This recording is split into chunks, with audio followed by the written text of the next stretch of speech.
وہ ایک ایسا حکمران تھا جو لوہے کے ہاتھوں سے حکومت کرتا تھا، جس نے جنگیں لڑی، بغاوتیں کچلی اور ایسی زندگی گزاری جیسے کوئی بادشاہ۔ لیکن دنیا اسے اکثر گینگسٹر کہتی تھی۔ لیکن آخر صدام حسین تھا کون؟ وہ کہاں سے آیا اور کیسے ایک چھوٹے سے گاؤں کا لڑکا دنیا کے سب سے خوفناک لیڈروں میں سے ایک بن گیا؟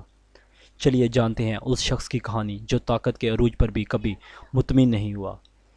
صدام حسین 28 اپریل 1937 کو تکرت نامی گاؤں میں پیدا ہوا۔ پیدائش سے پہلے ہی اس کا باپ لاپتہ ہو چکا تھا۔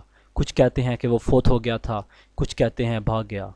صدام کی ماں صباح طلفہ غم سے نڈھال تھی اور جب بیٹا پیدا ہوا تو کہتی تھی یہ بچہ بھی مجھے مار ڈالے گا۔ صدام کو پیدا ہوتے ہی منحوس سمجھا گیا۔ بعد میں اس کی ماں نے دوبارہ شادی کی، ایک ظالم غسیلہ شخص جس کا نام تھا حسن المجید۔ یہ وہ شخص تھا جو صدام کو روز مارتا، ذلیل کرتا اور جانوروں کی طرح برتاؤ کرتا۔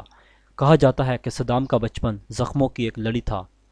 وہ پڑھنا چاہتا تھا جبکہ اس کا ستیلا باپ چاہتا تھا کہ وہ کھیتوں میں کام کرے۔ کہتے ہیں کہ صدام نے اپنے ستیلے باپ کو کسی ہتھیار سے ڈرایا تاکہ وہ اسے اپنے چچا خیر اللہ طلفہ کے ساتھ تکریت کے اسکول جانے دے۔ اسی ظلم سے تنگ آ کر صدام نے 10 سال کی عمر میں اپنا گھر چھوڑ دیا۔ یہ چچا جو عرب قوم پرستی پر یقین رکھتے تھے اور فوج میں رہ چکے تھے، صدام پر بہت اثر انداز ہوئے اور اس کے دل میں باس پارٹی کے خیالات اور باہر والوں کے لیے شک پیدا کیا۔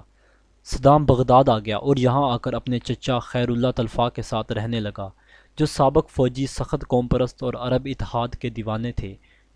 چچا نے صدام کو بتایا کہ دنیا ہمیں عربوں کا غلام سمجھتی ہے، ہمیں طاقت، اتحاد اور خون چاہیے۔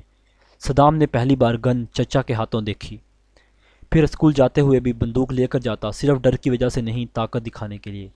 اسی ماحول میں صدام نے طاقت، خوف اور انتقام سے محبت کرنا سیکھا۔ 1957 میں صدام نے باس پارٹی میں شمولیت اختیار کی۔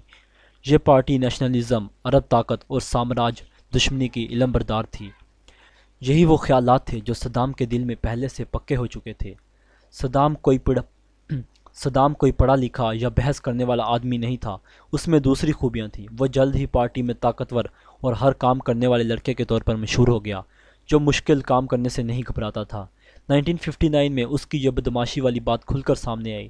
صدام باس پارٹی کے اس گروہ کا حصہ تھا جس نے عراق کے وزیر اعظم عبد الکریم قاسم پر حملہ کیا۔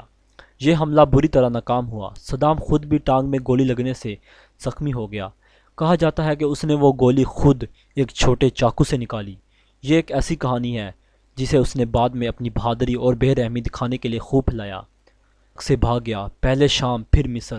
اب وہ ایک مطلوب مجرم تھا اور اس کی شہرت بڑھتی جا رہی تھی۔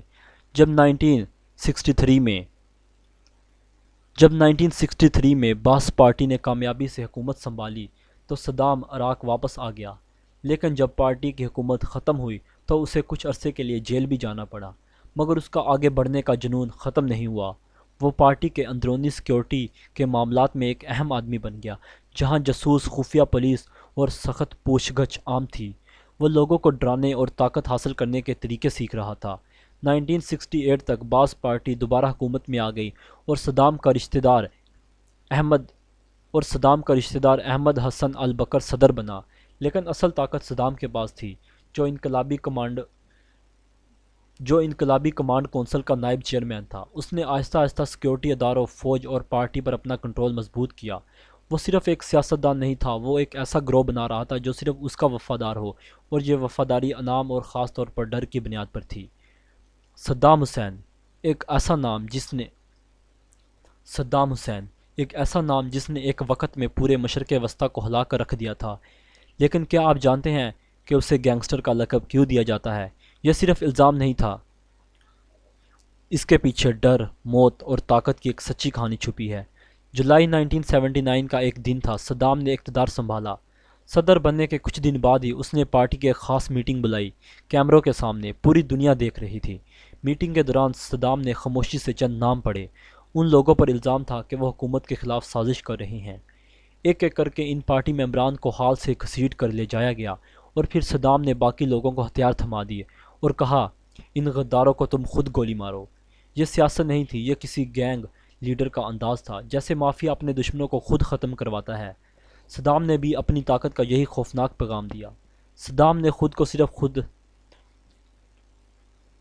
صدام نے خود کو صرف صدر نہیں بلکہ خدا جیسا بنا لیا تھا۔ اس کا چہرہ ہر جگہ تھا، اسکولوں میں، کرنسی نوٹوں پر، گھروں میں۔ ایسا لگتا تھا کہ وہ ہر جگہ موجود ہے، سب کچھ دیکھ رہا ہے۔ یہ سب صرف مشہوری نہیں تھی، یہ لوگوں کے دماغ پر حکومت کرنے کا طریقہ تھا۔ ڈر صدام کا اصل ہتھیار تھا۔ اس کے دونوں بیٹے عدی اور کسی، وہ بھی کسی مافیا پرنس کی طرح تھے۔ عدی تو اتنا بے رحم تھا کہ اس کے ٹارچر سیل مشہور تھے۔ وہ لوگوں کو اغوا کرتا، گاڑیوں کے شوق میں کروڑوں اڑا دیتا اور لوگوں کو صرف شک کی بنیاد پر غائب کروا دیتا۔ یہ سب لگتا تھا جیسے کوئی گینگ پورے ملک پر حکومت کر رہا ہو۔ اب بات کرتے ہیں دنیا کے ساتھ صدام کے رویے کی۔ اس نے ایران سے 8 سال طویل جنگ کی، لاکھوں لوگ مارے گئے۔ پھر 1988 میں حلبجہ نامی شہر میں صدام نے اپنے ہی ملک کے گرد لوگوں پر کیمیائی ہتھیار استعمال کیے۔ ایک لمحے میں ہزاروں بے گناہ لوگ مارے گئے۔ اور پھر 1990 میں اس نے کویت پر حملہ کر دیا۔ ایسا لگا جیسے ایک بدماش کسی چھوٹے ملک کی زمین پر قبضہ کر رہا ہو۔ صدام کی یہ بدماشی وقتی طور پر اسے طاقتور بنا گئی۔ لوگ اس سے ڈرتے تھے، بولنے سے کتراتے تھے، مگر دنیا خاموش نہ رہی۔ 2003 میں امریکہ اور اس کے ساتھیوں کے حملے نے صدام کی حکومت ختم کر دی۔ ایک زمانے کا ڈراؤنا حکمران جو اپنے عالیشان محلوں کی بجائے زمین میں ایک گھڑے میں چھپا ہوا ملا۔ اس کے بال بکھرے ہوئے تھے۔ اسے عدالت میں پیش کیا گیا۔ مقدمے کے دوران اس کی حکومت کے بڑے بڑے ظلم سامنے آئے۔ 2006 میں صدام حسین کو پھانسی دے دی گئی، اور وہ شخص جو کبھی عرب دنیا کا سب سے طاقتور حکمران تھا، اب صرف تاریخ کی ایک عبرتناک مثال رہ گیا۔ صدام حسین ایک ایسا نام ہے جو بتاتا ہے طاقت بغیر رحم کے تباہی لاتی ہے۔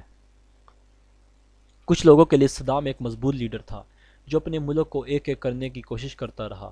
ان کا کہنا ہے اس نے ترقیاتی منصوبے بھی شروع کیے، ملک کو جدید بنایا اور مغرب کے سامنے ڈٹا رہا۔ لیکن دوسروں کے لیے وہ ایک ظالم حکمران تھا جو طاقت کے نشے میں اندھا ہو چکا تھا، جس نے اپنے ہی لوگوں پر ظلم کیا اور اختلاف کو برداشت نہیں کیا۔ آخر میں سچ شاید کہیں بیچ میں ہے۔ ایک ایسا شخص جو ایک طرف ہیرو تھا تو دوسری طرف ایک ایسا